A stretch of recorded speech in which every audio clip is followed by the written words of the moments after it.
I grew up in a recovery household, so I know firsthand the experience of what winds up happening inside the mind of a person who struggles with addiction. What is your definition of addiction? The fastest two-word definition is can't stop. And as soon as you recognize that addiction requires help and your loved one is not going to seek help on their own, you're like 95% of the way there. Now it's, okay, who can help us? If I'm really doing a good job in a successful intervention, I want at least one, if not two or three, or everybody on the intervention team to be engaging in their own form of recovery. Hello, everyone. This is Joe Polish with Genius Recovery, and I've got my friend Chris Doyle, who I've got a bio of him that I'm actually going to read so you know who this guy is. And then Chris, I'm going to ask you to say anything else that this does not cover. So Christopher Doyle is the host of the Why Intervention podcast and a seasoned interventionist specializing in helping families deal with addiction. Drawing from his own journey of long-term recovery from alcoholism and addiction, Chris offers a profound understanding of the obstacles faced by both individuals struggling with substance use and their impacted loved ones.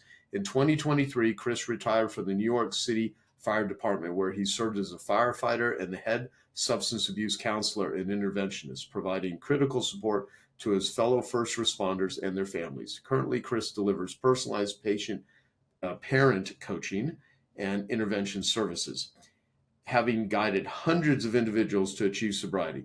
His unique blend of professional expertise and personal experience in overcoming addiction ensures that families receive compassion and effective support tailored to their specific needs. So compassionate and effective support, which who doesn't want that?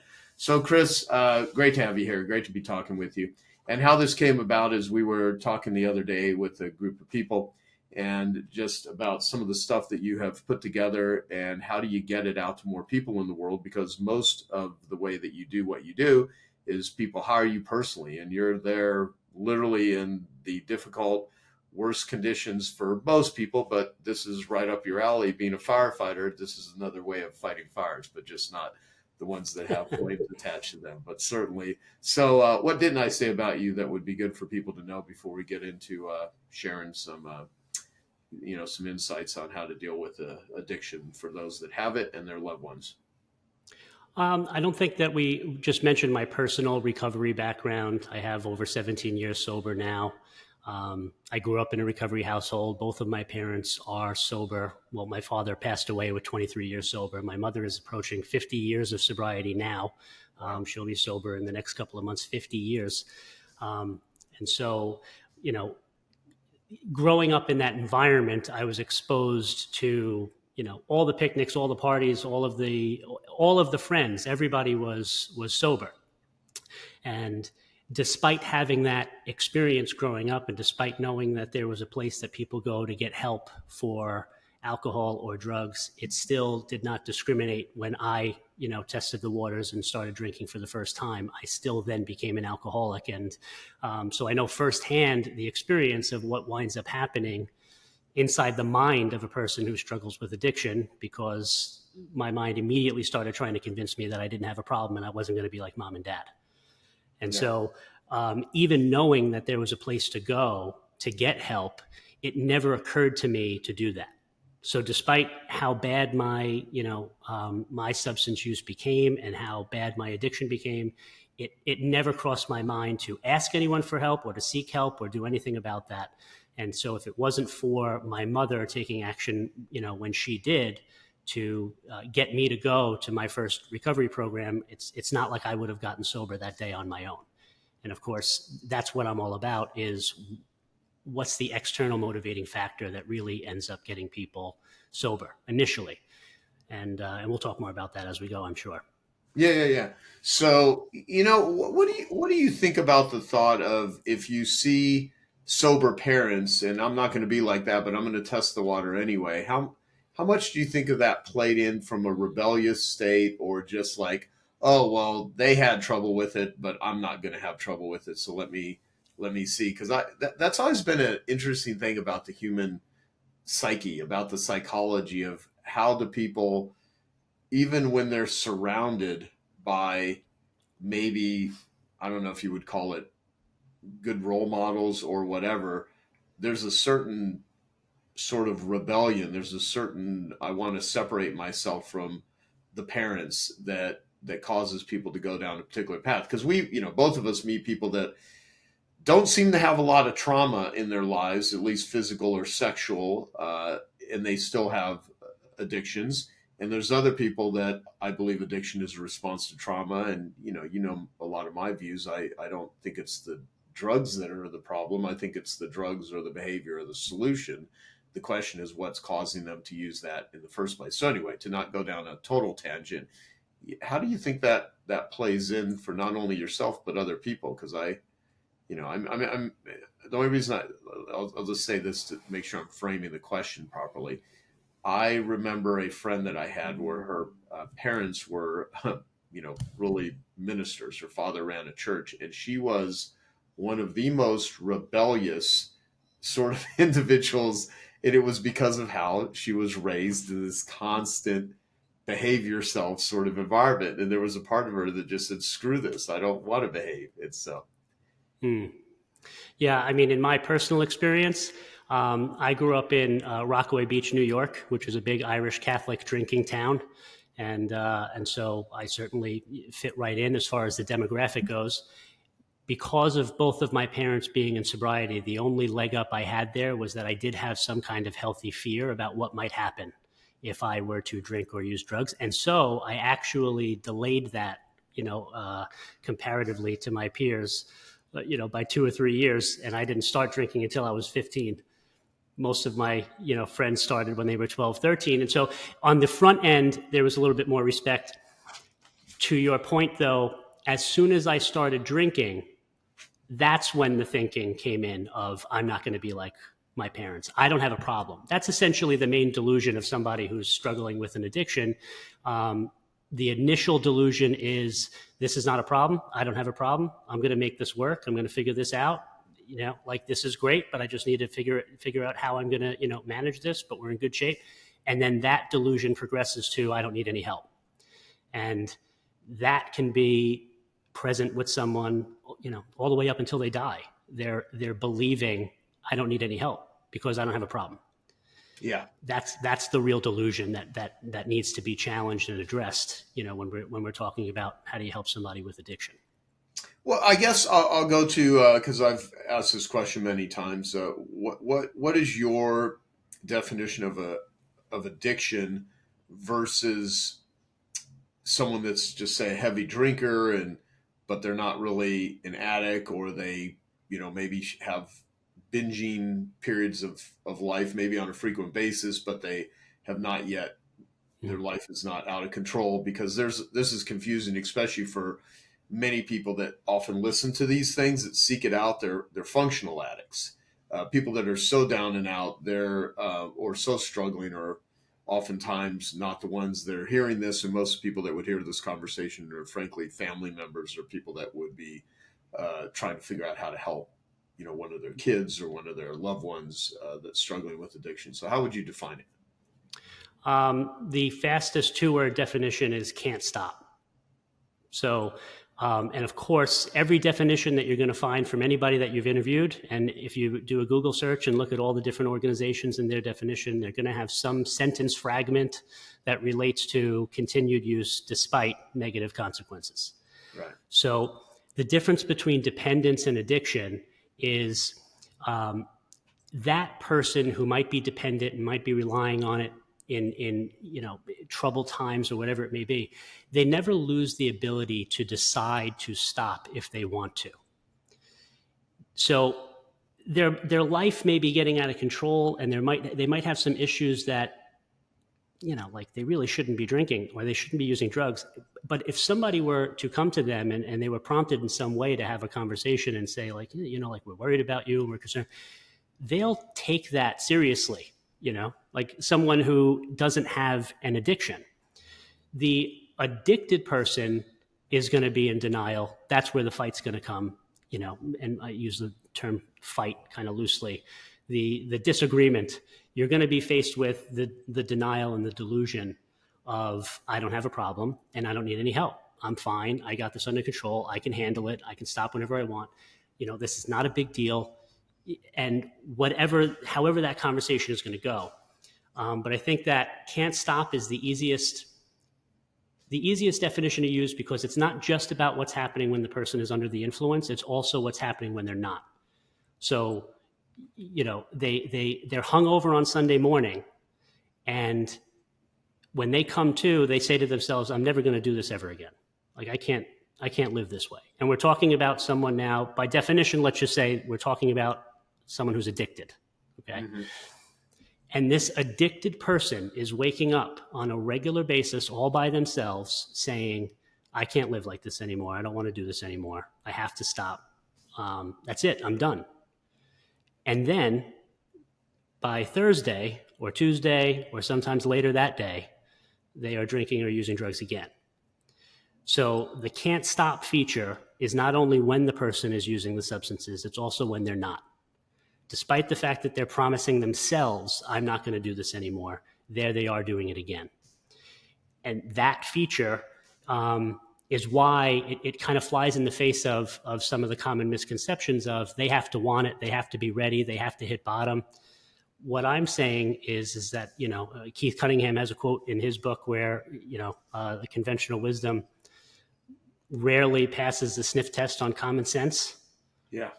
Yeah. And so most people's experience of the conclusions they arrive at is you can't help someone with an addiction until they want it, until they're ready, until they hit bottom. But they are regularly at the bottom. They are regularly having frequent moments of clarity, all on their own, where they're saying, I don't want to live this way anymore. But they can't stop by definition. And so getting that person sober is not going to be something that they're going to initiate on their own because of the very nature of addiction itself. Yeah, that's a very good point. I also want to say things too, because the addicts, I think in active addiction, you lie, you cheat, you steal, oftentimes a lot. And sometimes you knowingly do it. Other times it's just a protective mechanism and they're so lost in it they don't even know. And I think one thing that's very confusing is people are like, well, you must want this. You must want this. And you'll oftentimes be like in their defending state. Well, yeah, I do want it. I want it. And I am yet to meet a true addict that is literally living the consequences of pain and suffering that really wants to be there. Now, they'll often say, just in a lost state, that, screw you, yes, I want to do that, and convince even the person trying to help them that they don't give a shit. But most of them give a shit. They just don't know what to do. They're just so consumed by the can't stop that you're just going to hear the most crazy things come out of their mouth. And the people that love them the most often are the ones that are dealing with the shrapnel because they're so close to them in the proximity. So it's a lot easier for me to help other people with their addiction problems than it was for me to help me with my own, right? Or to help, it goes back to even what, my real business of teaching people, how to build and run businesses and marketing and stuff. It's a lot easier to deal with someone else's marketing problem than deal with your own. And and that applies, I think, to almost anything, right? That's why you got a lot of unhealthy doctors that could dispense good health advice, but they have a hard time actually taking it. So the reason I bring this up is I want to let a lot of the people that are listening know that if you weren't so close to, say, if it was your son or your daughter that's struggling with addiction and they're saying things to you that you can't even believe are coming out of their mouth, or they're not able to see what you see, and you love them and care about them, and you see someone in front of you just what you perceive as destroying their life as a result of their addiction. And I believe addiction is just the symptom of a deeper pain. Like my friend Gabor Mate says, the question is not why the addiction, but why the pain. Why do they have this pain? Why do they have this loneliness or this emptiness that they're looking for some way to scratch this itch? Why does it exist? And that is why getting outside help, when you seek it out, is so damn important. Like, because I know this from firsthand experience of people struggling with addiction that I've referred that you help them, and you have, because you're not the father, you're not the the mother, you're not the brother, you're not even someone that may even know this person, but you are a person that can come in with your own experience and your own knowledge and things like that. So for you, How much of your recovery was kicking and screaming and everything in your life in the beginning till you got to the state where you're at? Hey, I hope you're enjoying this video, and I want to let you know that I have a new book that's come out, and if you'd like to get it absolutely free, there's a link below in the description, or you can wait till the end of this video, or you can simply go to joesfreebook.com and you can get a copy there. Well, that's a great question, Joe. And it flies in the face of what we're talking about here with what parents are dealing with, and why I'm so passionate about what I do. Is my mother, after I had a particularly bad night, I came home on a Sunday morning feeling hungover, feeling embarrassed about whatever it was that happened. I come walking in the door, and my mother, again, Sunday morning, 11 a.m., I come walking in. My mother very easily could have said, where the F were you? What it could have been an angry conversation. It could have been a frantic, worried conversation. None of those things happened. What my mother said in that moment, very simply, was, would you like to go to a meeting with me? And I said, okay. My mother didn't have any idea what happened the night before. She didn't bother to have a conversation with me as you just described. So my advice to parents is stop trying to stop trying to have a reasonable conversation with an irrational person, right? If you're talking about their substance use, they cannot help but to defend it. They cannot help but to lie about it. They are incapable of connecting the dots between the circumstances of their life and their substance use. I had a guy once tell me that his DWI arrest had nothing to do with the fact that he was drinking.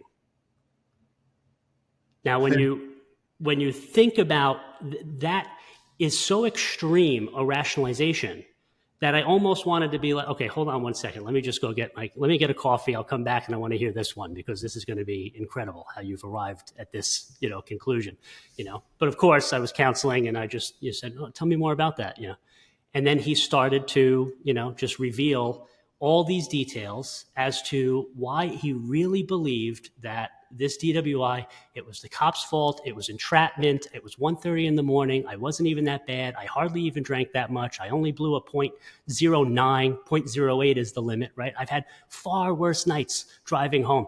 He's admitting to driving drunk in other instances where he hasn't been arrested, where it's been worse.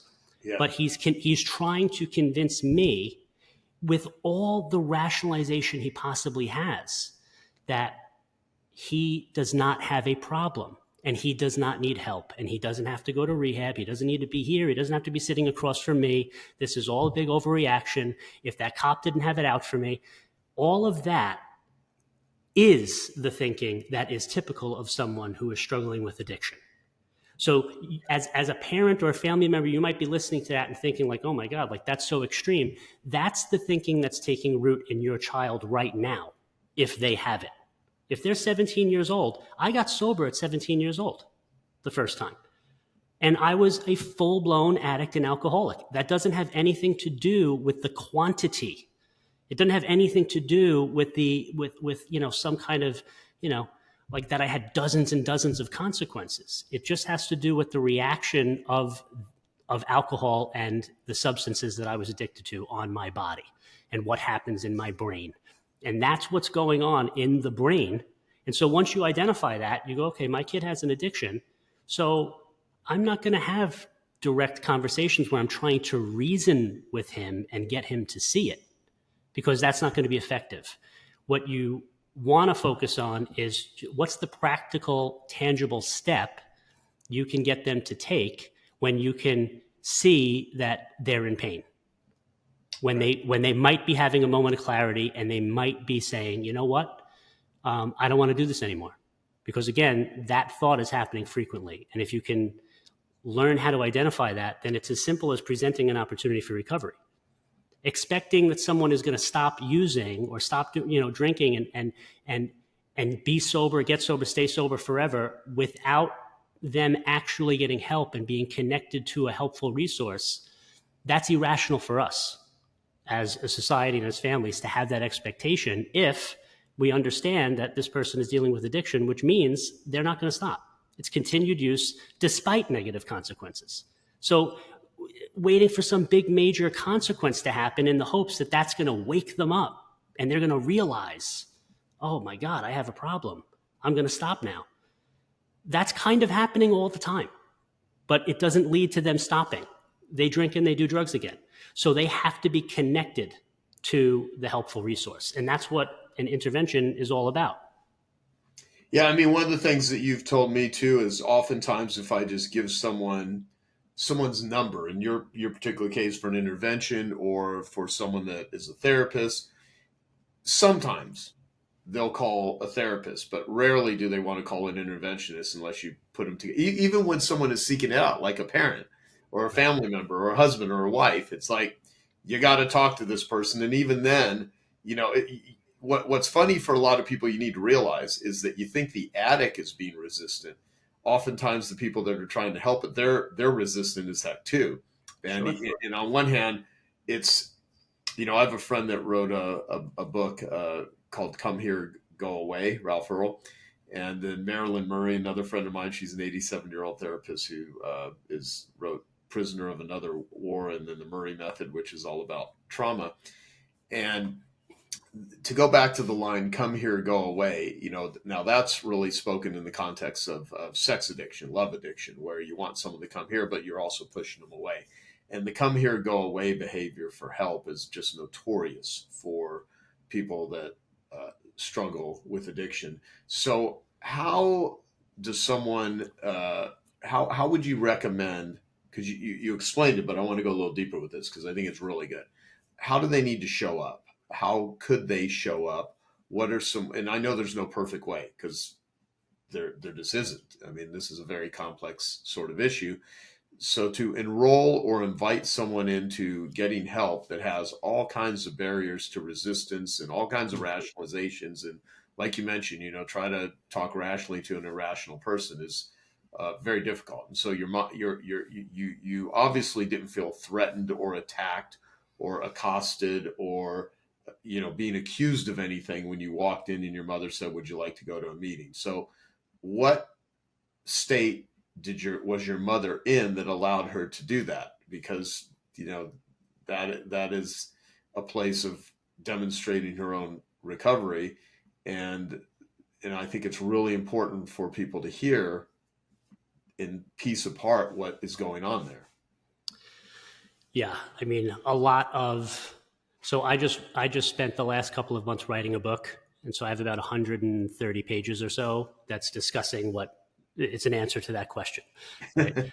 Yeah. So what were the critical things that were different about my mother, let's say? Well, number one, she's not in denial about the fact that her little boy could maybe have alcoholism. That it's not something that she's going to deny. It's like, if the house is on fire, you're able to say that's a fire. No one is going to spend any time denying that that's a fire. And you're going to call for help as soon as you notice it. Even if you just see signs of smoke, you're not going to say, oh, let's see if it gets worse before we call for help. It's only a little bit of fire. It hasn't really extended to the upper floors yet. I mean, let's wait until it's a 5-alarm blaze before we call someone. So my mother had the advantage of never blaming herself for the possibility of me having alcoholism and addiction. Mm. She wasn't going to be guilty about it because she understands it from personal experience. And she knows it's a possibility. It's not something that she's afraid of. If the conventional wisdom, back to what we said before, that doesn't really pass the sniff test of common sense, if you are consistently told that there's nothing that you can do to help someone who has an addiction, and you're a parent, I cannot arrive at the conclusion that my son or my daughter has an addiction, because that would mean saying there's nothing I can do to help. Mm-hmm. And so if you are of the belief that there's nothing you can do to help, then you just can't, you can't allow yourself to think that this is addiction. So it must be something else. And that's where we think it's anxiety, it's social anxiety, it's depression, it might be bipolar disorder, it's ADHD related, it's PTSD, maybe they do have trauma, and maybe they're, all of these various different things are on the list of possibilities of what's wrong. The starting point here is just put addiction on the list as a possibility. you have to be willing to also have addiction be a consideration. Okay. Yeah. And all that means is it's like a peanut allergy. Like some kids just have it. It's not about how they were raised. You would never say like, oh no, my kid's too smart to have a peanut allergy. He knows better. He's, we raised him right. You would never say that. It's just a reaction to a substance that in like amounts doesn't affect other people. Yeah. Right? Yeah. So other people can have a handful of peanuts, no big deal. Other people can have 3 beers, no big deal. For someone who's an alcoholic, they have 3 beers and the physical reaction is, I need more beer. Right. Now, what winds up happening after that is irrelevant. It's just about the fact that there's a reaction, and the reaction has nothing to do with your parenting. The reaction has nothing to do with anything that you did or didn't do. And my mother understood that fundamentally. So she wasn't afraid of it. And the other key thing is that my mother had the belief that recovery is possible. It was never hopeless. She knows that there's a place to go. She knows that there's something that people can do if they do have this problem. It worked for her. It's worked for countless people that she knows from her personal experience.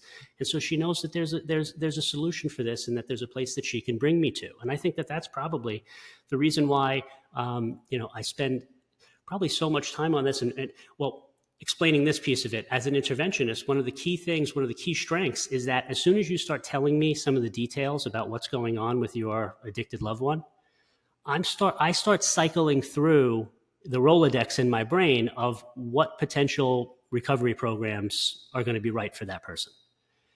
So I think about 30% of it is that I know where to bring them. Right. So as a parent, the first step then, I have to admit that this is addiction. I got to be okay with it, acknowledge it, accept it. That means that they can't stop and that they're not going to get help on their own. Just let go of the idea that they're going to seek help on their own. Only 10% of people with addictions ever get help for it. 90% of people who struggle with addictions never get help, and that's because they don't perceive the need for it. And that's backed up by the National Home Survey on Drug Use and Health. It's a survey that's been going on for over 50 years, started in 1971. The last one in 2022, 94.7% of people who meet the criteria for a substance use disorder do not perceive the need for help. That's what you're up against. So if you're thinking, well, let's sit back and wait for him. We can't take it upon ourselves. Who are we to step in to say something about what this person should be doing? They have something that's going on in their brain that's convincing them that this is not a problem. And this is a problem that can kill them. And that's why we have more people dying today than ever before. And that's why we have the same percentage of people getting help for it.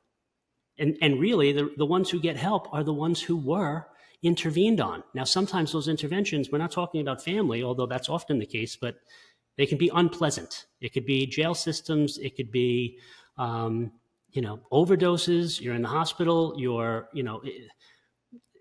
All sorts of terrible things can happen that wind up being the external factor without which that person would not have gotten sober the day that they did. But it's not about that person initiating the process on their own. It's not about them being ready. It's almost always like, hide and seek, ready or not, here it comes. Right. Always, that person just winds up in treatment despite the fact that they don't want it. They're not necessarily ready. They haven't necessarily hit bottom because last night might not even been that bad a night. I just happened to get arrested.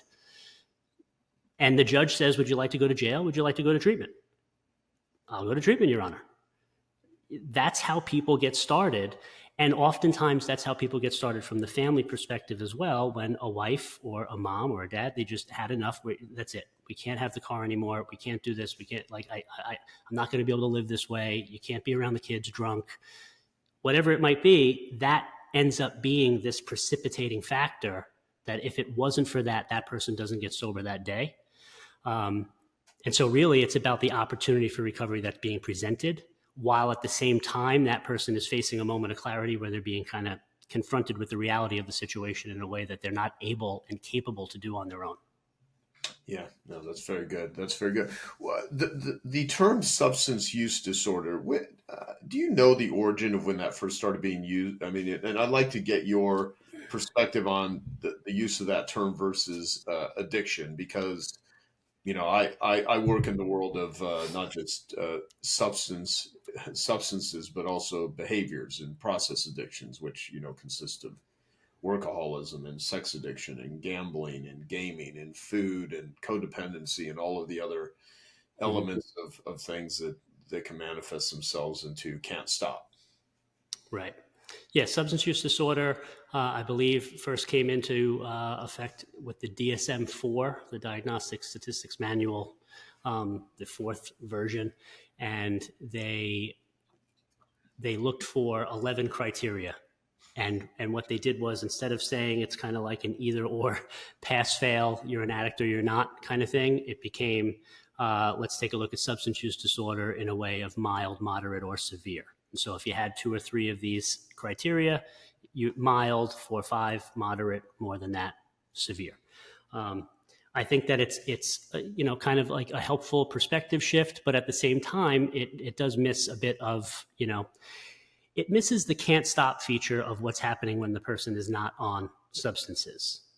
And of course, the DSM is used for insurance purposes. It's billing codes, right? And so it becomes like doctrine for what our treatment model looks like. What they're hoping to see is, if we don't meet these criteria in a year's time, great. And it's not necessarily really addressing the addictive kind of idea, right? You can make an argument, if you felt like it, where substance use disorder does not necessarily translate to what most people's, some people's definition of what addiction really looks like. Yeah. Yeah. But it's helpful in the sense of just knowing that, people with it, the people with it don't believe they have it. Yeah. Right. So the term dry drunk, I'd love to get your perspective on that, because and it doesn't just apply to drinking. I know a lot of, to use that term dry drunk, there's a lot of people out there. I've always liked Stage 2 Recovery by Ernie Larson, written years ago, where stage, 1 recovery is get sober, stop the drinking or the drugs. Stage 2 is dealing with the underlying issues that cause you to drink or drug in the first place, which is mostly the ability to have relationships with others and relationships with yourself, and to be, in the world and feel okay in the world, and not littered with shame and guilt and craving and white knuckling and challenges and anger and all of the other things that come with it. So there's a lot of people that are quote unquote sober, but I would not say their lives are working all that well. And there's a lot of people that quit drinking, but they, there's all kinds of other behaviors that show up that weren't there when they were drinking, because they replaced the drinking with something else.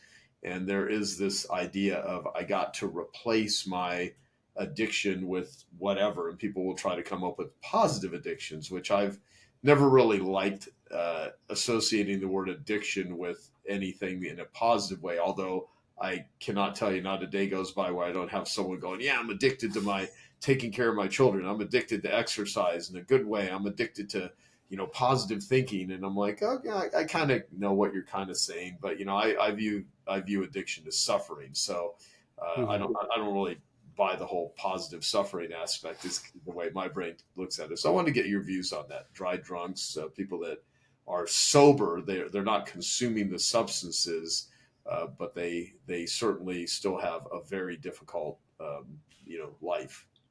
Yeah. So, I mean, by definition, right, like there's a difference between sobriety and abstinence. And so dry drunk, I've known a lot of them, and I've been one of them at various different times.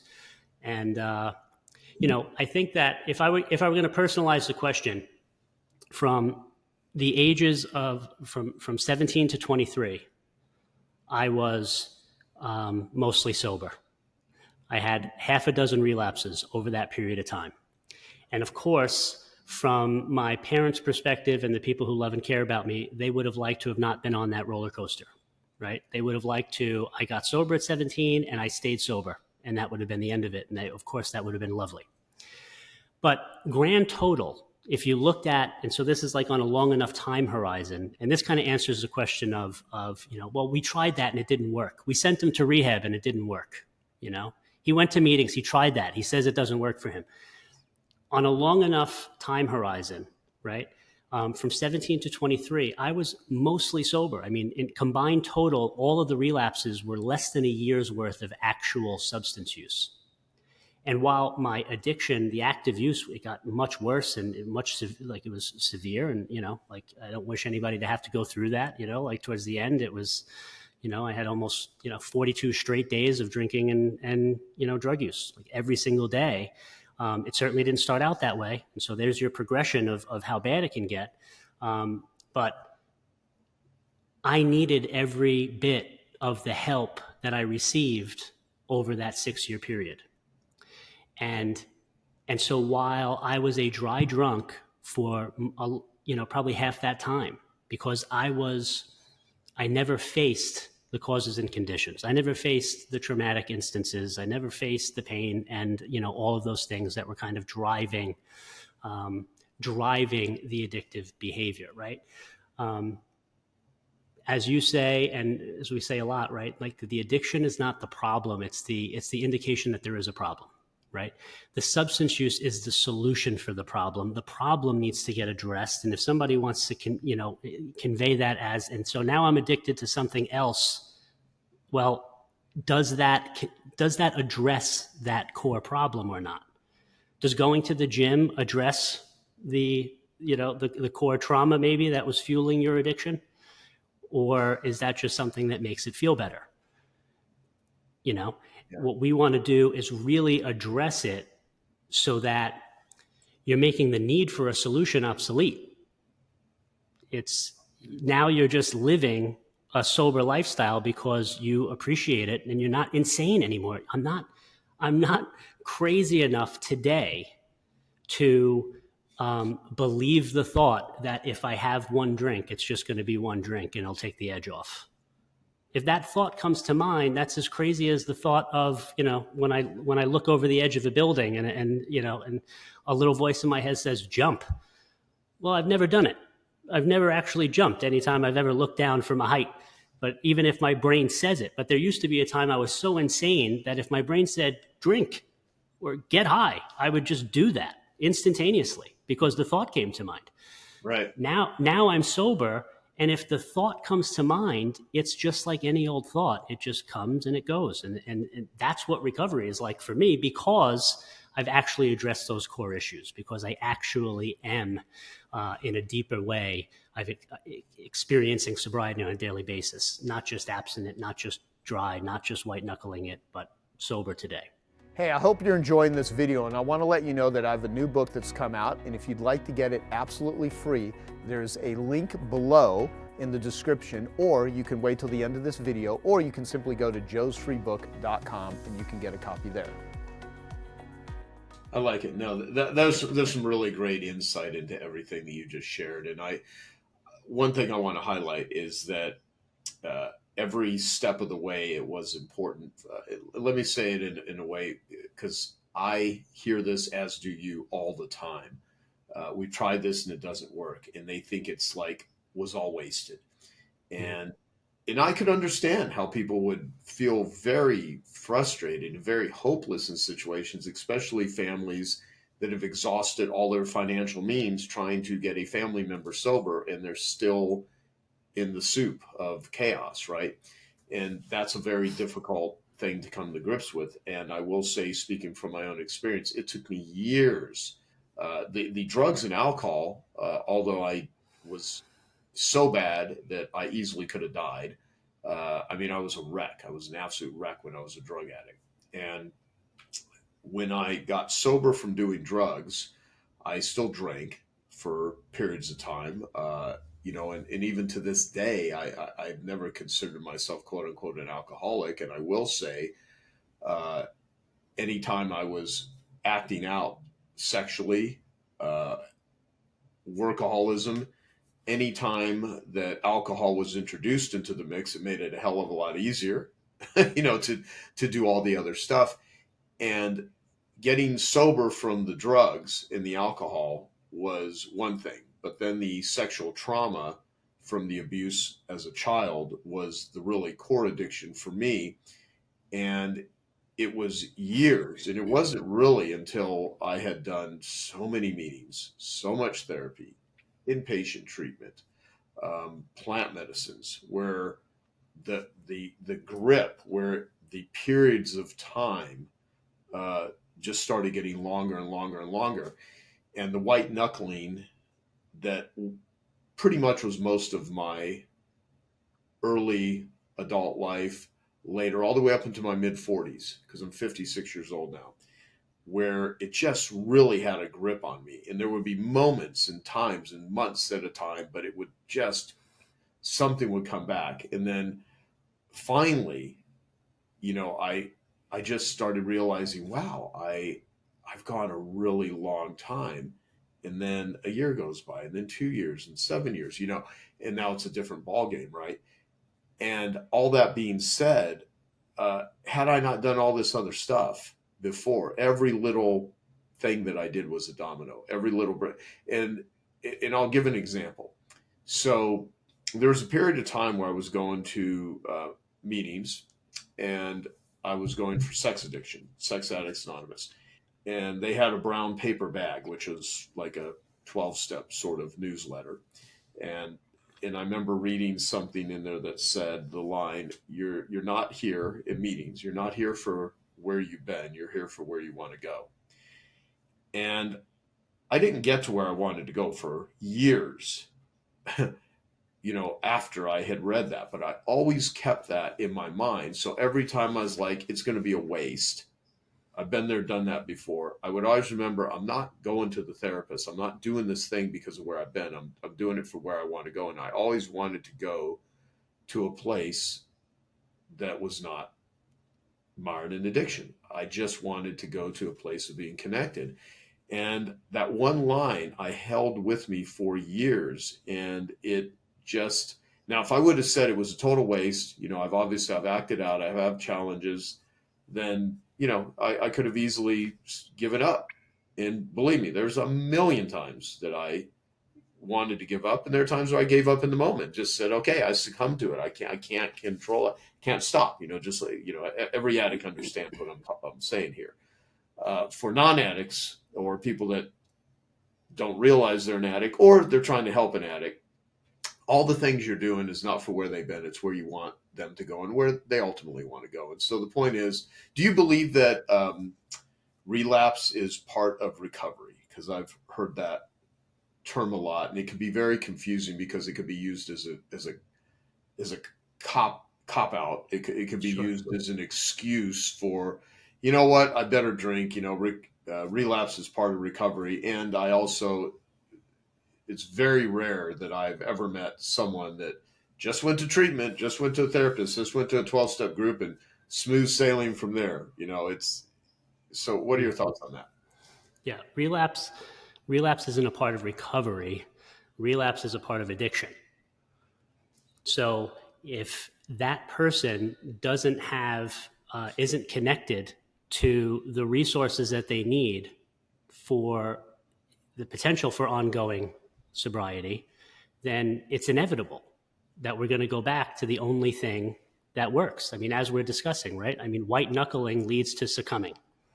Right. If the longer you white knuckle, I'm just picturing a guy, like you're doing a dead hang.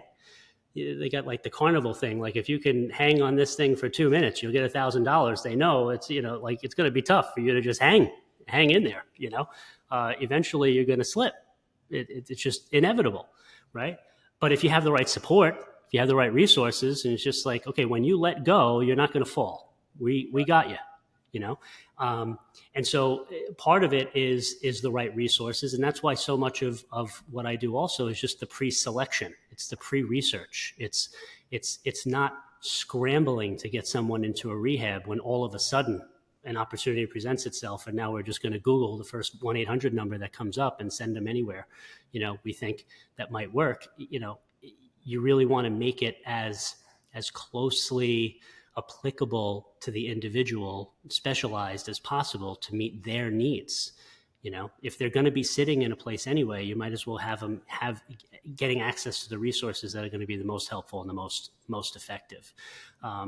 And if in that period of time, you know, what needs to be overcome with addiction, the way that I see it, right, is that delusion.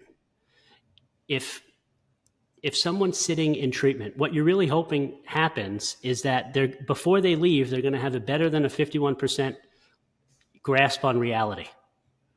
They're going to know, like, oh, I had a problem this whole time. I really did need help. I really need to do what these people are suggesting I do. Like, I see it now, right? That's why someone's in rehab. They're not going to rehab willingly, having come to that realization on their own that I have a problem that requires help. They're in rehab when they have that realization. They're already there. So the key is what's keeping their butt in the seat. Right. Right? There are meetings right now and rehabs all across the country filled with people who do not want to be there. They don't think they need to be there. They are like, I don't need this. These people have a problem. I don't have a problem. I'm fine. But they're sitting there because of whatever external factors are at play. They know if I don't do this, then my job is on the line. Or if I don't do this, my wife was serious last time. She said, I really do believe that she's not going to put up with this anymore. Those types of factors keep the person's butt in the seat. And then all of a sudden, there's a popping sound, and that's the head. That's the sound of their head popping out of their ass. And they suddenly realize, like, oh my God, I've had a problem this whole time. I've been drinking for the last 15 years, and I didn't think I had a problem, and now I can see it. And once that happens, now the recovery journey can begin. Because now you're motivated by this understanding of, oh, I really have this thing, and I do have to do this. Otherwise, I'm going to go back to doing the only thing I know works. So I better get involved with doing this stuff and start addressing all of those things that I was drinking and using drugs over in the first place. But if a person doesn't have that moment of epiphany, well, that's where the white knuckling comes in, because they don't connect that I have to do this. My life is on the line here. They think I'm just doing this because I have to right now, but I'm gonna just go back, to drinking whenever I can, or whatever the circumstance is that's kind of putting them there. They just haven't had that epiphany moment. They haven't had that small little awakening, that shift that says, I really do have this problem and I need to be here and I got to do this. That is a great point. That's a great point. Something I've said to myself a lot when I was going through recovery, and even though I could intellectualize it, I had not yet had that epiphany. And then what I've said to a lot of people that I'm trying to encourage and help, that ask for help or that I'm asked to meet with, is that anything you put ahead of your recovery, you're going to lose. If you put your Instagram account ahead of doing your recovery work, one day you probably won't have your Instagram account. If you're going to put your relationship or your marriage ahead of your recovery, you're probably going to lose your marriage. If you're going to put even your career ahead of your recovery, you're going to lose your career, money, everything, health, everything.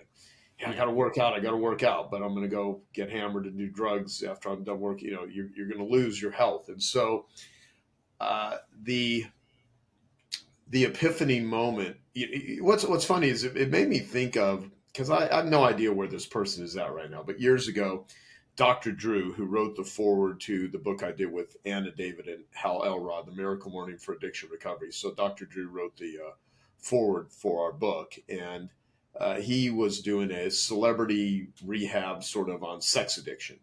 And there was one of the people there, her name was Jenny. She was a porn star. And she went on the show and agreed to go on the show thinking it would help build her porn career. And that was her full-blown intention of getting media, because it would give her exposure, and she had no intention of stopping. And in the midst of doing the treatment, it occurred to her that, oh my God, I am a complete sex addict and I have a major problem, and not just a sex addict, but an addict. And she ended up, getting clean. And she wrote a book called I Am Jenny, I believe was the name of it. And again, this was several years ago, so I have no idea where she's at right now in her life or whatever. But a lot of people end up kicking and screaming. They have no intention of being there. They think they're judging everyone else, but they're not even looking at their own situation. But something does happen. Very similar to who my friend Andre Norman, who I've been working with now for 6 years, who's spent 14 years in maximum security prison. He was the number 3 gang leader in prison. He was there for armed robbery, and then once in prison, 2 counts of attempted murder. And he was just a tough guy, right? And he was, just a badass. And he spent 2 years in solitary confinement. And he talks about how he had a spiritual awakening. It came to him finally, like, I am on the road to nowhere, that what the hell, my life is bullshit. Like everything that I believe, just nothing about my life works here. I'm sitting in prison and, I think I'm, so he changed. And now, we've done incredible work together. That said, though, how does one get to that point? And well, let me say this, because that's, that could be a week-long conversation. There's many ways someone gets to the point. Let me say it this way. You're an interventionist. That's what you do. Let's get into it from that perspective. Like, why do you do what you do? How did you get into that? And I want to go into details of like, when is the time to intervene? So there's the position of being an interventionist, but there is a point where someone needs help, where a family member needs help. They don't know what to do. I mean, me and you have conversations every freaking day practically with people that reach out. They don't know what to do, and they're looking, and a lot of times I don't know what to do. So I'll refer people to you. I'll refer people to different people in those situations. So let's take my question from the standpoint of intervening. Sure. And into being an interventionist. Yeah.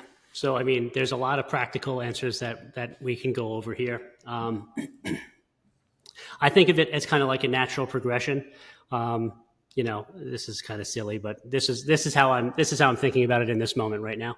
A professional intervention should really be like the last resort. It should be the last thing that you're doing. Like there should have been a lot of things that you've exhausted before then. Most families wait an average of 7 years before they begin seeking any kind of professional help if someone they love is struggling with an addiction.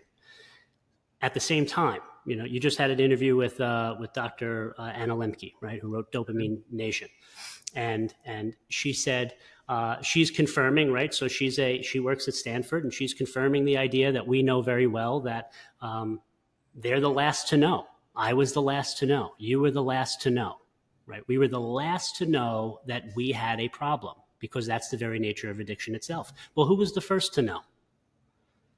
Who knew first? And who knew second? Who knew third? Whenever anybody meets me, and I'm not talking about, like clients or people that are calling or like referrals, like people that are just at a party and you do the natural kind of thing of just like, where you're from and what do you do? And I tell them I'm an addiction interventionist and they go, oh my God. And they go, wow, that's, it's fine, unique. But then they also go, inevitably, they're going to launch into a story of someone they know. And when they start talking about that someone, they are then going to arrive at that conclusion, though, that everybody typically does, where they go, but, what can you do, right? Until he wants it, there's nothing you can really do, right? He's got to want to help himself. He's got to hit bottom. And they land at that conventional wisdom, which is not common sense, right? So if, as we said earlier, if you admit that it's addiction and you can acknowledge that this person that you know has an addiction, then that means they require help. They need to have resources in order to actually stop and get help, to have this epiphany that we're talking about. They're not going to have that on their own from a state of active addiction, okay? Mm-hmm. They're not going to keep themselves sober from a state of active addiction. And as you say often, the opposite of addiction is connection. Understand they are not going to make that connection on their own. They have to be connected to the helpful resource. So my first intervention strategy is the 4-part connection formula, which is you're maintaining singular focus as a parent. Let's just say for a parent, you have your 17-year-old and you know that they've been drinking and using substances in the same way that my mother did with me. And your singular focus is that I'm going to have to connect him with a program of recovery. He's going to need a helpful resource. Something is going to have to happen. That could look like rehab. It could look like an outpatient treatment program. It could look like an addictions counselor. It could look like 12-step meetings, local 12-step meetings, right? That's how I got started. You know, I'm here with over 17 years sober today, and I'm talking to Joe Polish about recovery, and we're planning on, you know, like having paradigm shifting conversations. We're really looking to make a difference. This is because of recovery, you know? And that started with me going to a single meeting, you know, a couple blocks away from my house, Right. for free, okay? And I could, and very well you could make the case should, be dead today. So that's an availability. Maintain singular focus that that's something that's going to need to happen, and then you begin to shift the dynamic in your home. This is maybe an oversimplification, but for parents, if you can enable addiction, you can disable addiction. And so there are actions that you have inadvertently been taking that are inadvertently contributing to the addiction continuing. If you can begin to disable addiction, just become more mindfully aware of what makes this addiction more difficult. And you can do this in a covert kind of way. It's clandestine. You're not overtly having any conversation. To harken back to what my mother, she didn't talk to me about, Chris, do you have a problem? Chris, do you think you have a problem with alcohol? Chris, you're an alcoholic. She didn't say any of those things. She said, would you like to go to a meeting with me? I said, oh, okay. She bypassed that entire conversation.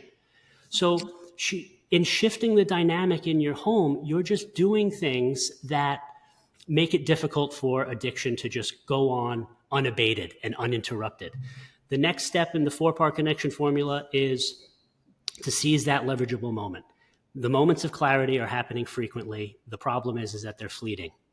But if you know what to look for, they are frequent. And in that, so the sobriety equation, as I lay out, you know, in my book, is a moment of clarity plus an opportunity for recovery times positive leverage. That's how people get sober.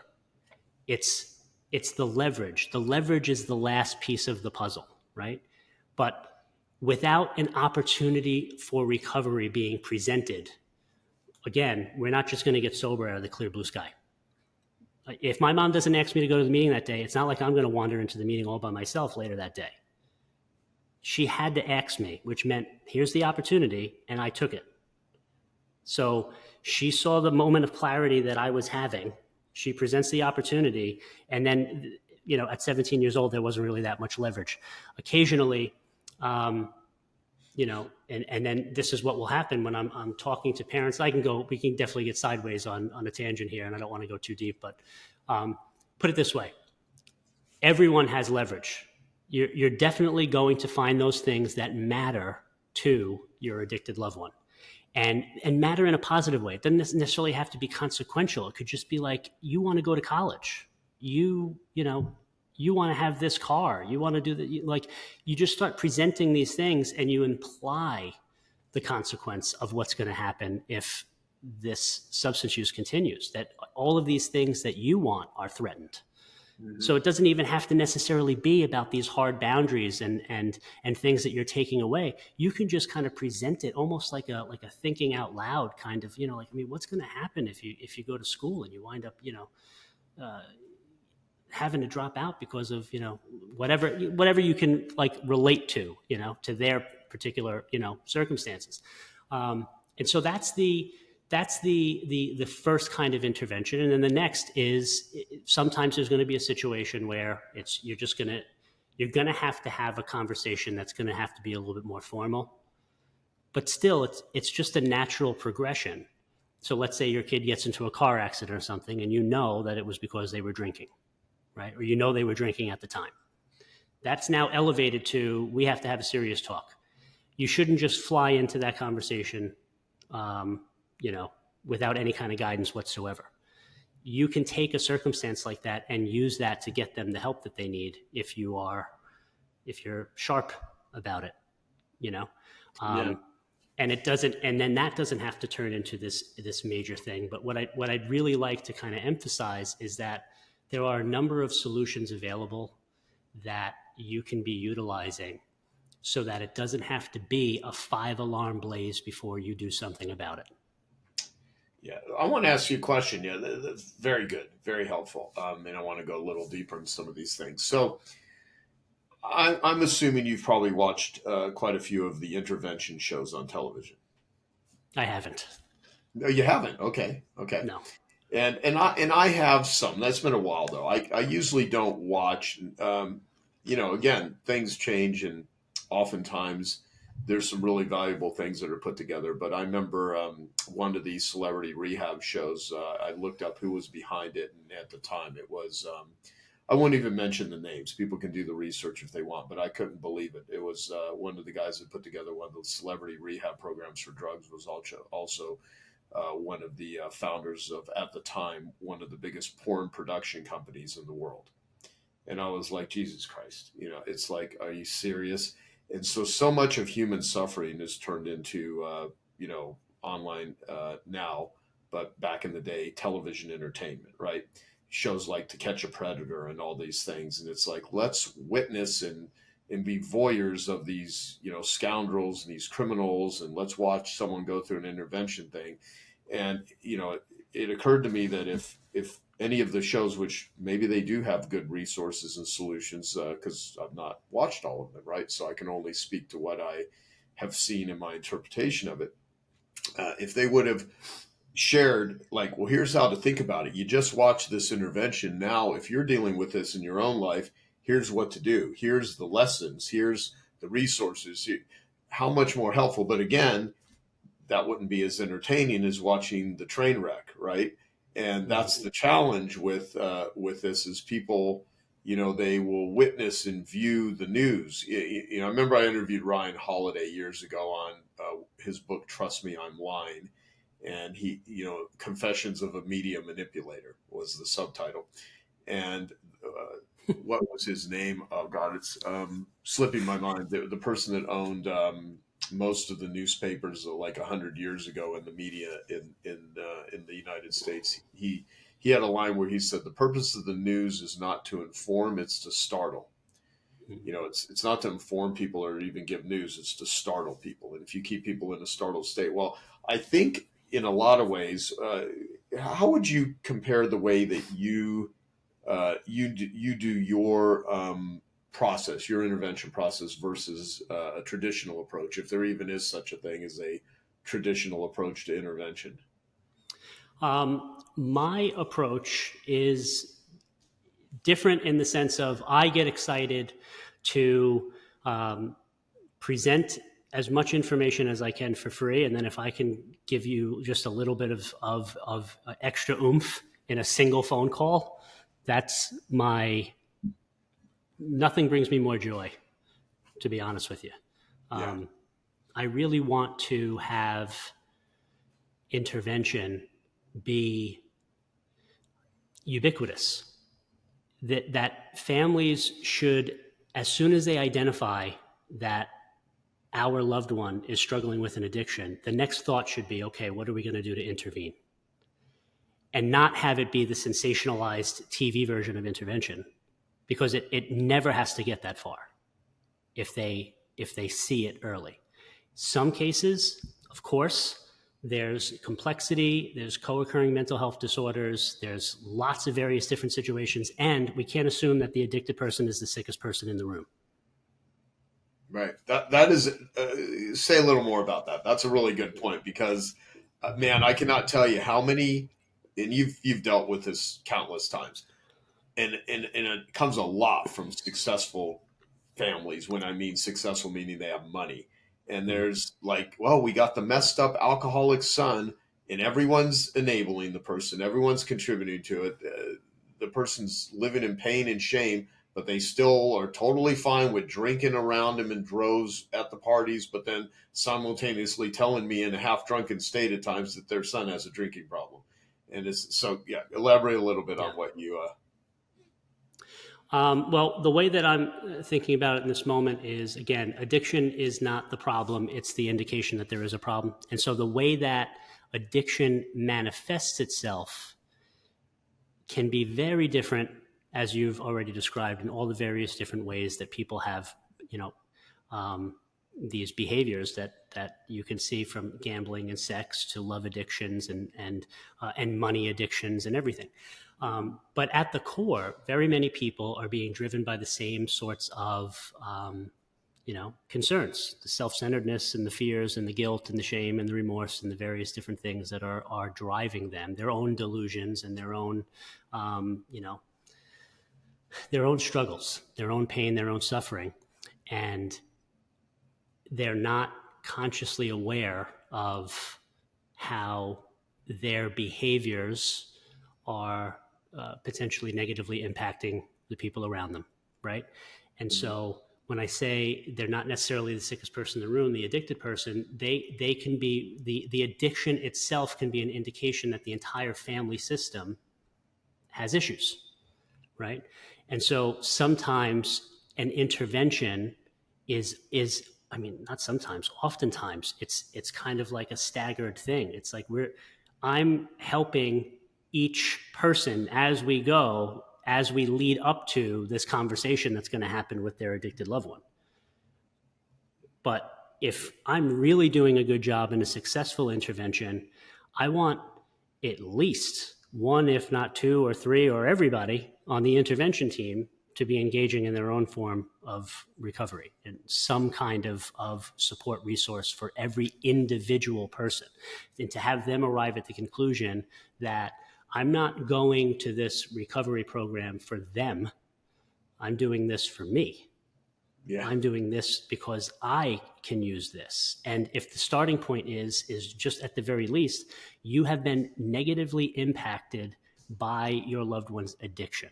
That has had a serious effect, and it would be tremendously helpful for you to get help, to connect with peers that have been through the same circumstances at the very least, and then move that up to therapists, move that up to workshops, move that up to intensive, workshops or therapies that may be going on. And usually there are, intensive codependency workshops and things like that may be going on for, 4 to 7 day periods that I've recommended. And of course, just like people who go away for rehabs, oftentimes they're not interested in going initially. And then when they come back, they go, that was the greatest thing I ever did.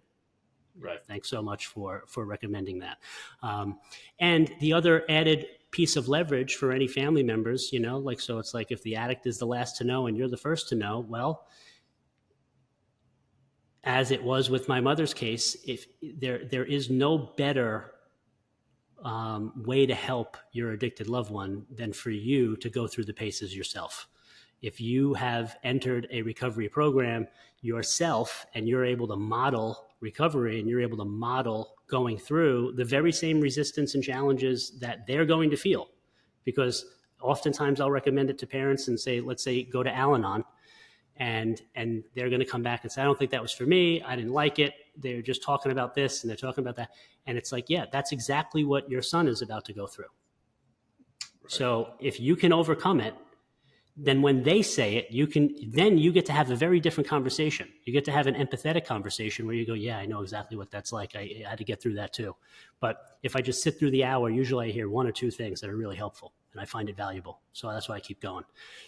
If you can say that to your kid versus my kid says he doesn't want to go to meetings, they're not going to work. It's entirely different, and it doesn't give him the ground to stand on. No, you're absolutely right. Well, what advice would you give family members that feel, hopeless or helpless in the face of, a loved one's addiction? That it's not hopeless, that, the cliche, it's darkest before the dawn. I mean, that's really, every single person, me and you included right here on this call, but everybody I know that is sober today had family members around them the day before they got sober that thought this is hopeless. Mm-hmm. Like the day before we all got sober, it looked bad. It was hopeless. It was helpless. And here we are. There's 20 plus million people that are in recovery today, and sobriety is just as likely for your loved one as anybody else that's achieved it, because there is a solution. I mean, there is an answer for it. It starts with separating your loved one from the addiction. identify that what's going on here is addiction, and start thinking about, okay, how can we deal with the addiction? Not how do we fix my kid? How do I, if you can't solve for, he's a jerk. There's no way that you can solve for he's a jerk, but you can solve for his addiction, leads to some of these jerk-like behaviors, right? And so separating your loved one from their addiction is really conceptually one of the biggest things. And then from there, you're able to treat them with empathy rather than all of the various different things that we see with stigma. And you just wouldn't be using language like, you're a screw up. How could you do this? You're disrespecting us. You don't care about us. How could you do this? If you loved us, you would stop. You would never use any language like that because you've separated them from the addiction. And so addiction has an answer. Addiction has a solution. And as soon as you get there, and as soon as you recognize that addiction requires help and your loved one is not going to seek help on their own, well, you're like 95% of the way there. Now it's, okay, who can help us? Who can help us have the conversation that's going to lead them to go get help? And it's my estimation that probably 8 out of every 10 parents who are struggling with an addicted child can likely get their kid started in a recovery program simply with a little bit of guidance, a little bit of extra information, and education around addiction recovery and how to have this kind of conversation. Right. No, that's great. So let's just say someone happened to come across this conversation we're having right now, and either they're struggling with addiction themselves, or they have a loved one, a family member, a child, young, old, whatever, that is struggling with addiction, and so they've gotten some ideas. They're hearing us. We've planted a seed, which is pretty much everything that I do with Genius Recovery is I want to plant seeds. I don't run treatment centers. It's an educational platform. The goal is to change the global conversation about how people view and treat addicts with compassion instead of judgment, and find the best forms of treatment that have efficacy and share that with the world, which is hence the reason for, talking with you, is putting just education out there to guide people. So what would you say, what do they do first? Where do they start? You get these conversations and calls all the time. I don't know what to do. What do I do? And I always like hearing people that have been there, done that. What do they do? Where do you go first? I mean, how would you answer that question? What I tend to use is something I call the severity and worry scale. And so on a scale of 1 to 10, I'm just saying how severe is whatever it is that's happened most recently. Like whatever the circumstances is, or like on a scale of 1 to 10, how bad is it? And how worried are you? And now typically parents are it's always a 10 on worry, but you have to actually kind of just like use a little bit of discretion here and just be like, like how worried should I be about whatever thing that just happened, and if you wind up at a 10 on severity and a 10 on worry, if you're somewhere around 18 to 20, then I would say speak to a professional interventionist. Just speak with someone. If you visit my website, whyintervention.com, whyintervention.com, as of right now, we offer, like free clarity calls, and we just get a little bit of strategy and guidance about what the situation is, like just get a handle on it. But otherwise, anything less than that, severity wise, it's just get started on learning more about addiction and recovery, doing your research on what recovery resource you can connect your child or your addicted loved one to. Where would I bring them? If they were to come to me right now and say, Mom, Dad, I have a serious problem and I need help, you need to know what to do next. Be ready for that, because what I do, and initially, Joe, like I was really surprised by this, not surprised. I was like pleasantly surprised. And now it's become more routine, of course. But in the early days, I couldn't believe how well it was going when I would just be talking to someone over the phone after I had gotten trained in intervention. And then I start just giving them, okay, here's what you're going to stop doing. Don't say this instead next time you see them. And then he's on his way to rehab. I'd be like, oh my God, like I couldn't even believe that it worked so well, you know?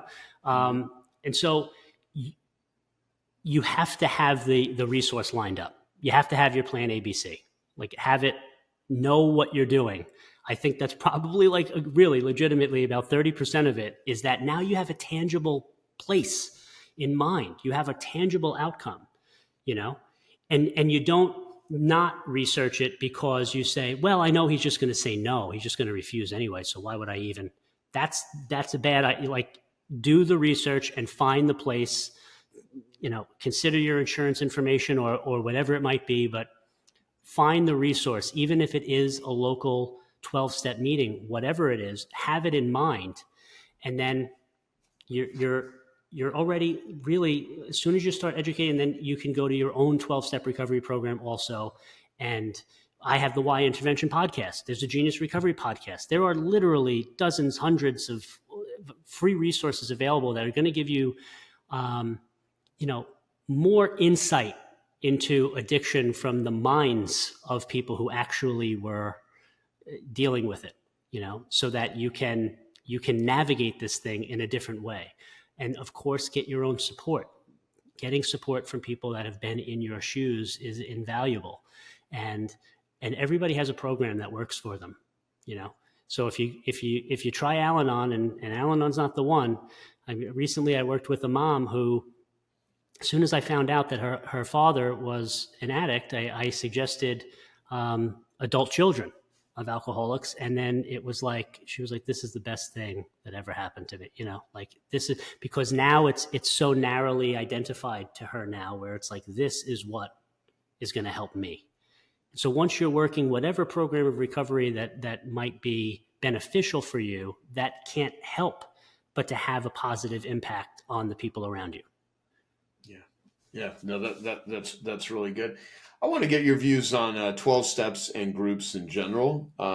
You know, there's always the people that say 12 steps don't work. I don't like meetings. They didn't work for me. They didn't, you know, and I always have to kind of say, well, that's like saying gyms don't work. If you go to the gym and you sit on the bench and you don't lift the weights or you don't do the class, the gym is not going to work. So I say 12 steps are not attendance meetings. They're step meetings. If you ever actually go to the meetings, learn about them, which will take some time in the beginning, then you get a sponsor, temporary sponsor.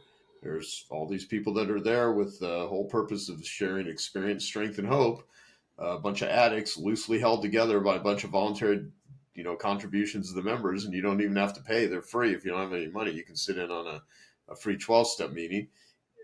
You know, they're step meetings. They're for doing the steps, but they still have a lot of misunderstanding about them. And the latest research that's come out about 12 steps is that they are highly successful. There was so much propaganda around how they don't work, but they actually work quite well for most people. And they're just one part of the recovery process. You know, I talk about there's community. There's biochemical with supplements, nutrition. There's the underlying trauma work. There's the environment. You know, those are 4 different things. 12 steps do a really good job with the community aspect of recovery. So I wanted to get your views, pros and cons of how you feel about meetings. I agree with everything that you just said. So they are highly effective. It's the best game in town. It's down the street. It's local. You know, you're not going to find a neighborhood in America that doesn't have a 12-step meeting. There's 130,000 plus Alcoholics Anonymous groups worldwide. You know, for context, there's 30,000 Starbucks locations. Okay. So there's not 130,000 worldwide locations of this place because it doesn't work. Okay. That's right. All organic. It's from the ground up and with no promotion, no advertising, no fees, no dues. And it's been working for 80 plus years. And that's just 12-step, that's Alcoholics Anonymous that I'm discussing. That doesn't have anything to do with the other 250 plus 12-step based organizations that spawned as a result of Alcoholics Anonymous coming into formation. So, and you know, there's a difference between recovery and treatment. Treatment is, as you've discussed, all of the medical necessity and requirements. And like, that's where, yeah, whatever kind of doctor help you might need and whatever kind of issues and safe detox and various different things that may truly need to be addressed in some circumstances. But once that 28-day period is over, they're coming home. And when they come home, each and every single one of those places that are worth their weight in, what they're recommending that you engage with a 12-step recovery program when you leave. Now, there are so many more pathways to recovery today than at any other time in human history. And at the same time, what I like to say about, like a lot of the social media influencers and all of that, it's like they don't issue a retraction on any of the statements when they say AA doesn't work for everybody. It didn't work for me. And then 3 years later, you find out that they're 6 months sober in AA now. So, hey, remember when you said it didn't work for everybody? Did you let everybody know that now it's working for you? and so that sometimes happens. The other thing is of course, you do have people that it quote unquote doesn't work for. I like to use the example of yoga. It's like, yeah, yoga's not for me. You watched a bunch of people do the stretches. You didn't do any stretching with them, So, but there are some people that will say, yeah, I found AA didn't work for me. And then, so now I do yoga and I have therapy and I do, like Kundalini yoga and I do this and I do that. And it's like, that's great. I don't care. You know what I'm saying? Like, that's wonderful. But what often gets left out of the conversation is the 4 months of AA meetings you went to initially. Right. That helped you. Here you are sober today. Just give credit where it's due. Don't leave out the parts that are inconvenient for your current position. Yep. You're absolutely right. I mean, I know several people that are holding themselves out as experts on addiction recovery that would not even be sober and would have not gotten to where they've gotten without early 12 steps in their life. And they get to the point where they're like, yeah, but there's so much more and there's so much better. So here's the evolved level of it, and it's just sort of this weird, I mean, I would have to call it narcissism. It's just a form of, there was all this stuff it didn't do for me. So it's like, yeah, but give credit where credit is due. It got you on the path. It's like, if you had a sailboat and all of a sudden, and you're sailing along, you're not going as far as you like, but then all of a sudden you strap a motor onto the boat and it just makes it go a lot faster. You wouldn't discount all the wind. I mean, you wouldn't say, well, yeah, it's the motor that really got me to where I want to go. But, it was probably the water. It was probably the boat. It was probably the sail. It was probably it was a whole bunch of elements, which I think is really key to what it is we're saying. There's a lot of resources out there. And even, I've said this a lot, and the people that do it, and most don't, like how to understand addiction, and I'm like, go to Genius Recovery and just read the blogs that were written, not by AI, but written by a real amazing therapist by the name of Ken Wells, who twice a week we put up new blogs on Genius Recovery. I'm like, just read a few of them. And people that do, they're like, man, that really helped me think. Watch some of the interviews. This will be one more interview that I'm like, okay, what do I do? Watch this with Chris. Then you'll have a perspective on it. And some people will, like you said, the average is 7 years before they get help, right? And it's like, oftentimes these people will struggle for years daily, but they won't take a few hours to watch a few interviews or to read a book or something. It's mind-boggling. But if they do, and again, the people that are listening to this are not one of those people, because they're the ones that aren't hearing this that Right. probably would benefit from it the most. So the ones that are, congratulations for educating yourself. So in your experience, what are the most effective ways for someone in recovery to maintain sobriety long-term? I mean, again, that's an easy answer also, and it does come back to 12-step. Not to belabor the point. I was a firefighter with the New York City Fire Department, and halfway through my career, because of the number of knee surgeries I had, I wound up working at the Counseling Service Unit, which is internal to the New York City Fire Department. It's essentially our EAP, right? EAP programs exist all over the country in various different jobs, but ours functioned as an in-house IOP. It was like we were doing our own counseling, our own group counseling. And so I was a firefighter, but I was also someone in recovery, and I was able to help these guys. And that's where I,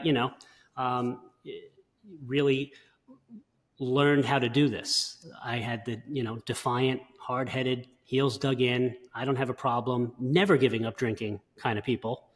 And, in a session, I'd be getting them into, or getting them to agree to go to rehab, or getting them to agree to, start our program. And so, and was able to do that often, right? When I left, before I left, this is a bit of a personal aside, but I can go here. My intention in leaving, I had like about a month left before I was retiring. And I was the only AA person on staff. And so I asked everybody, all of the clinicians that I worked with inside the office, who are very caring, phenomenal at what they do, right? And it's not even true what I just said. There was someone on staff that had AA experience. But inside, in the clinical space, of course, it's, where anybody's pathway is going to be their own. It's not like we're locking anybody into one significant, like, kind of thing. Like, what is it that you want to do? It's totally, like, we're going to work with you, We don't even want to make any kind of hard line suggestions, but we are going to make the suggestions, as we see fit, right?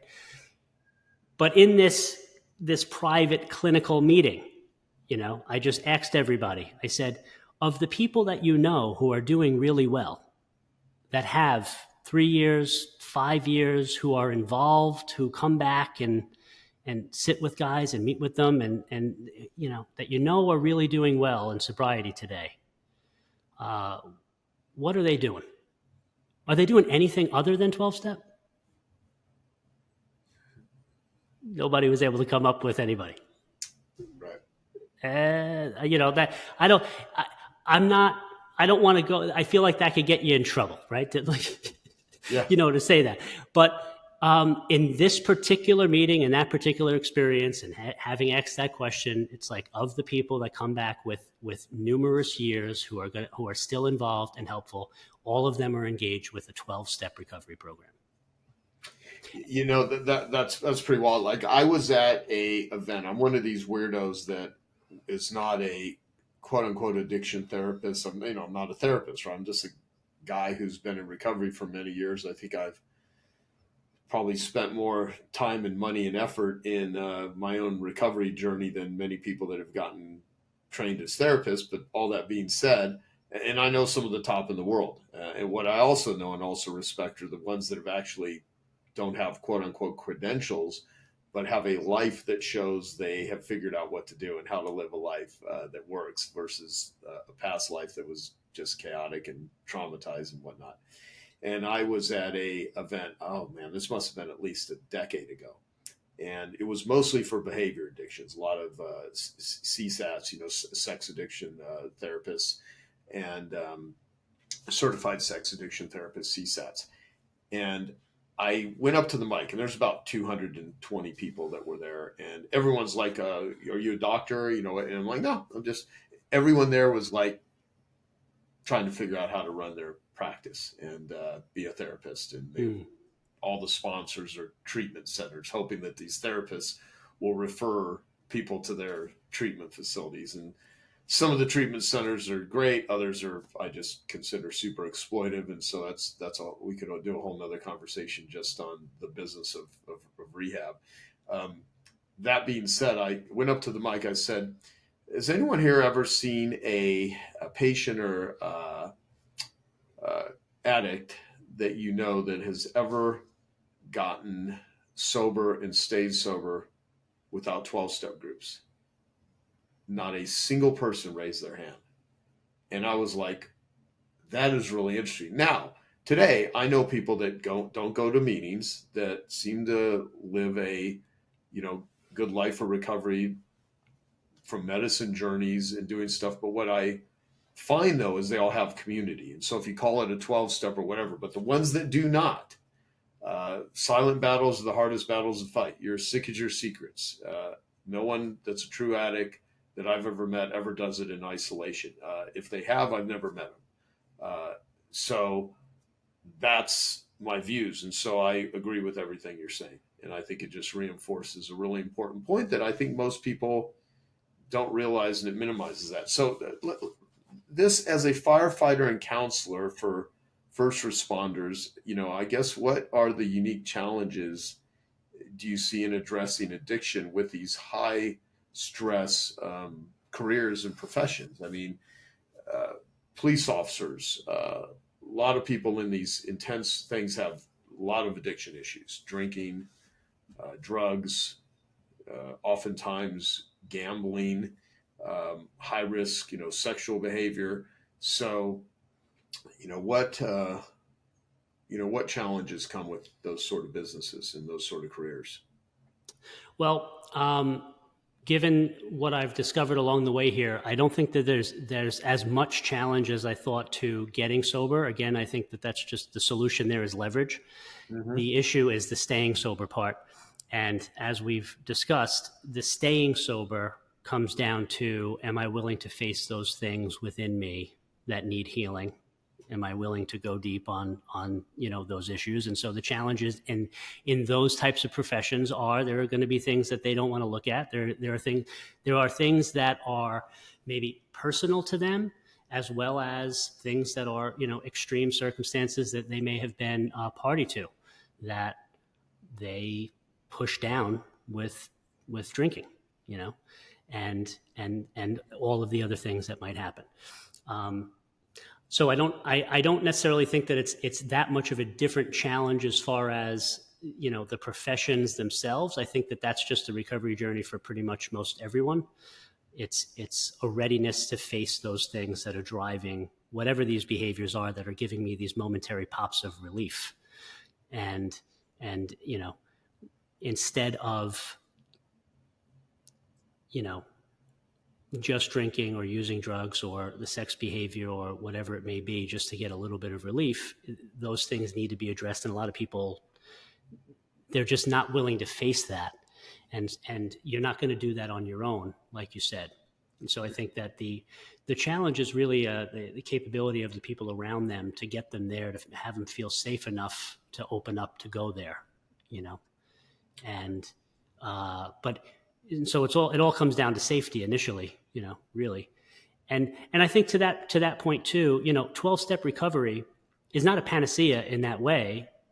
It is an avenue to do that work, So when I alluded to before, right, there's as many pathways to recovery today as there are people who are sober, meaning everyone has an individualized path, but we do have something that is the bulk dominant thing that it is that we do on a regular basis that kind of instills the discipline and the support and the resources and the connection that we no doubt need if we're going to have any success at all. But once we have that, then the world's open to you.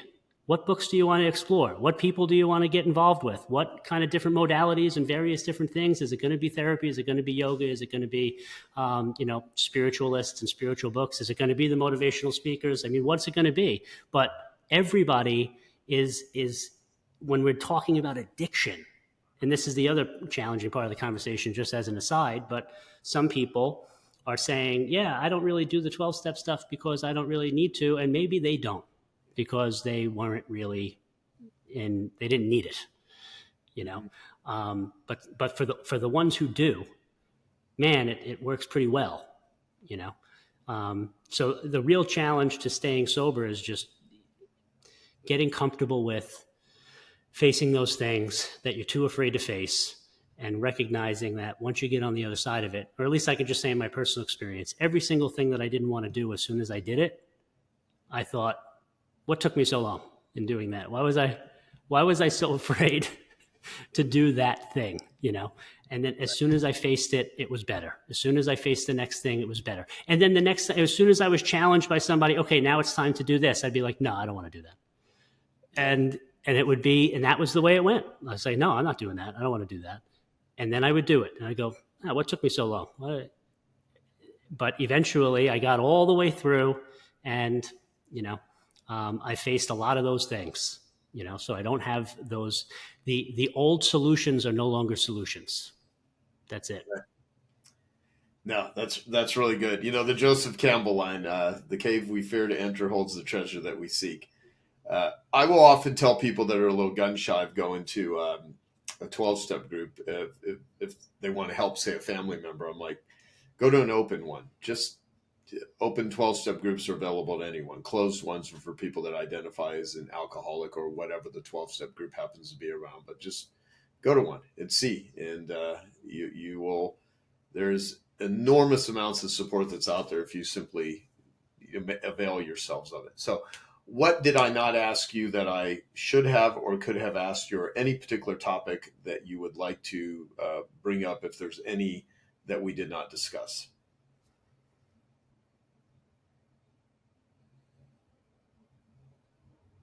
I think we have it pretty well covered for today. I'm really, excited for this conversation to reach, as many families as possible. Hopefully just give a little bit of hope that, recovery is possible and that it's not hopeless, that recovery is possible for your loved one too, and that there's a real answer for it, that you don't have to buy into that to the foregone conclusion that most people who have dealt with someone that they love who struggles with addiction, they're going to arrive at the conclusion that nothing works, that everything we've tried doesn't work.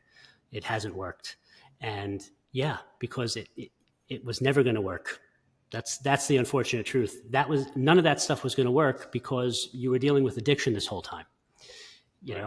There's a lot of we talked about boundaries, for instance, earlier, and the entire boundary conversation, most people struggle with setting boundaries in general. Most people have difficulty with boundaries, period.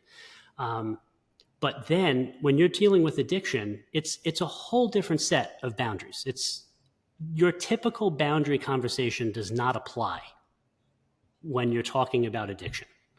So once you've crossed the threshold into we're dealing with addiction here, that's where everything can change. So it's just a matter of like my mother, just being okay with the possibility that my loved one can even have one. If I can believe, like my loved one can have an addiction and I can believe that recovery is possible from it, then you are like 95% of the way there. It's just now get the guidance, just get a little bit of direction, a little bit more information. How do you have this conversation? And then get them sober. I think this is what I would like to end with, Joe, actually. Now I have a metaphor coming to mind. Your role as a family member is not to be the person who's going to have the conversation that you and I would have with someone who's struggling with addiction, right? You and I can have a conversation from that peer-to-peer place. We can have the conversation that helps them stay sober. You as the family member, you're having the conversation that helps them get sober. If you don't help them get sober, there's no possibility of them having the conversation with us to stay sober. So your role is get them to the diner, get them to the meeting, get them to the rehab, get them to the counselor. That's the role that family members can play. And once they get that skill set down, they got it. That's where the relapse part of being a friend of mine just recently was describing a guy who he celebrated a year in Rockaway, and then he relapsed, and he relapsed on opiates. I don't know if opiates was his issue. He was in rehab within 30 days because the entire community and his family and everybody, there was no way that he was going to be able to get away with this, right? So that's the difference between a relapse and a recurrence. Mm-hmm. Right? It recurred, and then you're able to just, boom, bounce into action and play the role that you're able to play here if you have the skill set. And so I've frequently had calls from family members who are, wives and parents who are calling me to ask me a question about something, and I'll hear from them, and they'll say something like, yeah, well, he slipped, but now he's back in rehab, and I was just curious about this, thing. It's like, you didn't even call me to get them back into rehab. They have the skill set now that they can get them back engaged. And so one particular wife I'm thinking of, it's like her husband was suffering from severe trauma, childhood abuse, serious stuff, drank every day. And in the last 3 years, and she was calling me, he had just relapsed, but his relapse was a day. It was a day. And she was able to spring into action and get him back connected with his sponsor and the recovery research, and he was back on. So in a 3-year period, he had 3 relapses, but the total time frame was like a month. Yeah. Right. And so that's what, again, on the long enough time horizon that maybe people don't really value, and they might take it for granted, but it doesn't have to be. It doesn't have to be this way where we're losing as many people. If families realize that the role that they can play is, I help my loved one get sober, and I leave the staying sober part up to the people that are behind the door marked help. I get them through the door marked help. Let the people on the other side do the helping. That's so good. Yeah, that's so valuable. So, Chris, here's what I would say. So for everyone that is watching, listening, Chris Doyle, his organization is called Why Intervention. I'll ask you one more time to let people know how they can find you, follow you, and what resources you have available for them, and if they do need this particular help. Yeah, so whyintervention.com, whyintervention.com.